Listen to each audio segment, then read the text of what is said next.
What is up, everyone? It's your boy Infrar-Ed. Welcome to the Scout Report as I bring you a manga review of One Piece chapter 824, and Oda is bringing that fire once again. I'm telling you, this guy has a fire fruit or something. At this point, we're just gonna call Oda the fireman. I mean, we have to at this point. I mean, he is just doing magic with this pen right now for this series.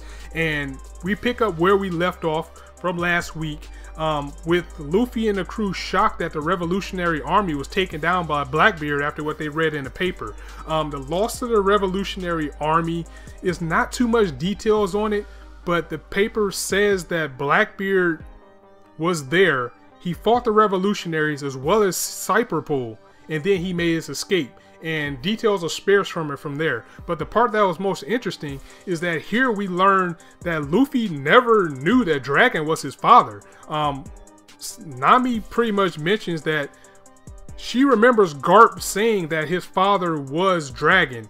And Luffy's kind of like, what? That's my father? Wow, okay. But anyway, forget him. Where's Sabo? He's more concerned about Sabo and his whereabouts than where his father is right now. Pedro mentions a good point by saying that if the revolutionaries were truly defeated or if anybody was dead, then we would know about it. That's something that would have been reported in the paper. So for the most part, everybody should be okay. But the part that was so funny is just Luffy's nonchalantness about things. I mean, you find out that your father is one of the most influential people in the pirate era, and he's just like, oh, okay. But I can also understand why he cares more about Sabo than his own father at this point, because he knew Sabo. He grew up with Sabo as a brother, versus Dragon he never really knew. So I can kind of understand where he's coming from on that point. While this is going on, Chopper is frantically trying to get Luffy's attention as Luffy is like, what do you want? And we see that Luffy was trying to cook, and now the entire kitchen is on fire because, you know, Sanji is the Straw Hat chef. So everything's on fire right now. There's also a storm coming that they're trying to beat in at the same time.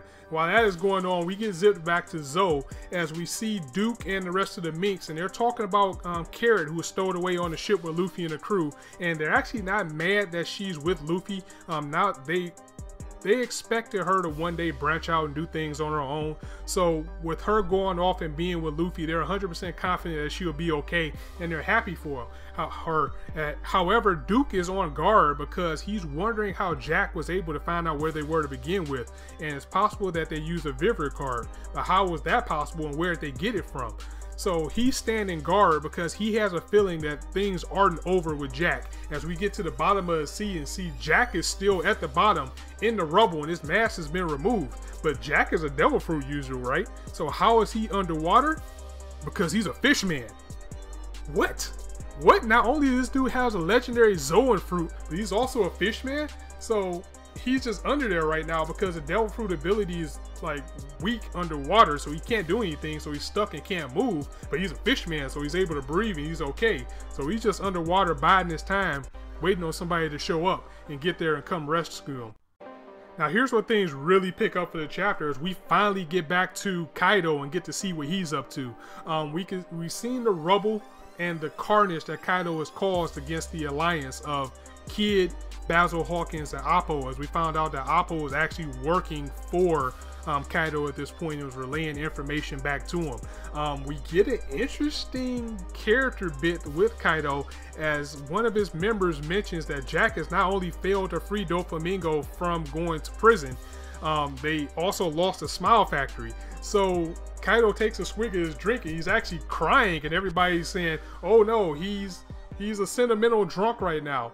And then once one of his crew members mentions a Straw Hat, he has an identity twist, and then he just slaps the guy out the way and comes to his senses, and then they say, oh no, now he's a raging drunk. And this is where we get the monster Kaido that the reputation is known for. He is pissed at the Straw Hats for ruining his plans right now. He's like, these guys messing with my money, they took down my Smile Factory, they stopping me from getting my people.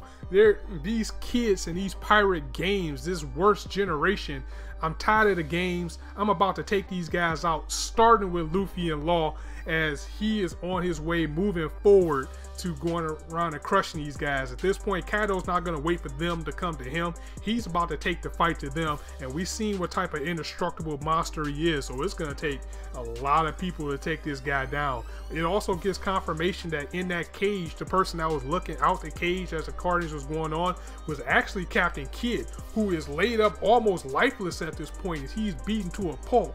And Kaido is pretty much saying to him the same thing that I was just saying. Like, you guys think you're hot shit this generation. You think this is going to stop me? You guys are nothing. I'm going to take you out like it's nothing. He's pretty much blurting and going on about how great he is to Kidd at this point, who just obviously got wrecked. But we have no sign of Basil Hawkins, so I wonder if he got away or what happened to him. So that's not a good look right now. I mean, Kaido, we already knew is the type of person that we don't want to piss off. But now that it's kicked in to how much trouble Luffy is causing for him, I'm excited to see this happening, but at the same time, I'm a little bit worried. I mean, it's going to take a lot to take down Kaido. You can't kill this guy. When you got an indestructible monster coming towards you, and I can't wait to see what his devil fruit ability is and what type of monster he turns into after seeing Jack. Things are definitely about to heat up from here. But after all, this is called the Four Emperors arc. So we got that part with Jack, and we also fast forward a little bit and we finally get to see our boy Sanji aboard Big Mom's ship, and he's heading towards the ceremony where he's supposed to go, and where he is actually snowing cotton candy right now. So he's eating that up and he's getting ready to go to the wedding to Princess Pudding. And we get a little bit of backstory, and we just peeling back the layers little by little about Sanji as we're finally starting to get some of the answers that we always had about him at this point. We find out that Sanji's father wants him to join Big Mom's crew, but he says that he's cut ties with his father long ago as he's talking to one of Bege's crew members. He's saying that, you know, he cut ties with his family long ago. We also find out that his mother always knew that he was on the ship with Red Leg, and she also knew that he was with the Straw Hats, but she didn't really care, or she wasn't worried about him, as it seems like it's going to be one of those contrasts where his mother probably wanted him to get away from the life he's in, but his father is the type of person who wants to rule him, as we can see.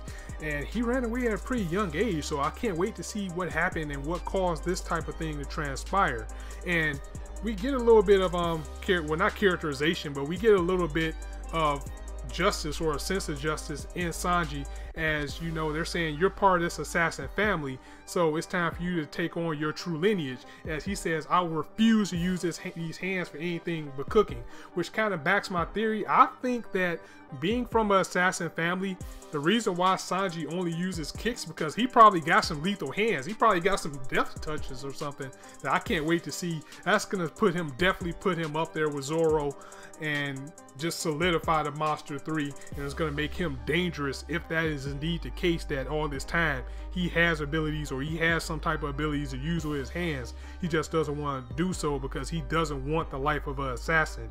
As while this is going on, he also kind of berates Bege's crew members, basically saying you guys shot Peckham's like he was nothing, and they just kind of write it off like, hey, we were just doing our job. He did a crappy job and thought about betraying us, so we did what we had to do and took him out. It is here that they actually get a picture of Princess Pudding, you know, Big Mom's daughter at this point, and you know, Sanji's kind of like, this kind of stupid to marry somebody I don't know, this, I don't want to do this, blah blah blah. But when he sees the picture, we get the classic Sanji face as we see that she is actually beautiful.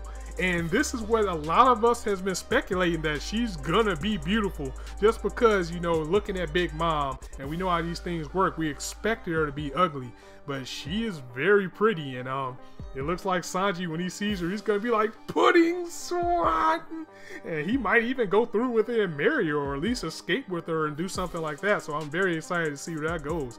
That ends our chapter as we finally get to see what the princess looks like, and it looks like Sanji's change of pace has kicked in, or has changed of heart, shall we say, as he's very excited to see this princess now. So holler at me in the comments, let me know what you guys think of the chapter. Again, another solid chapter for me on my end, so I'm nothing but pleased with it. Are you excited to see Kaido move forward, and what do you think his plans are? Are you excited? Or what do you think about Sanji? Do you think he's gonna go through with the marriage, or do you think he's just love struck right now, but that's who he is? And what do you think about his assassin lineage? Do you think that he has the ability to do some type of techniques with his hand that could be like one shots or something? Why is he so against his family, besides them being assassins, of course? But I can't wait to get into the backstory and find out. So yeah, that is it for the video. As I always say, you guys could be anywhere on YouTube right now, but you chose to listen to me, and I really appreciate that. But thanks for stopping by. If you like anything I said in the video, go ahead and drop it a like. And if you want to hear more, go ahead and hit that subscribe button, as I bring you content almost daily. As a matter of fact, be sure to join me here tomorrow as I review JoJo's Bizarre Adventure Part 4, Diamond is Unbreakable, Episode 4. So on that note, that's it for the Scout Report. It's your boy Infrar-Ed signing out. See you soon.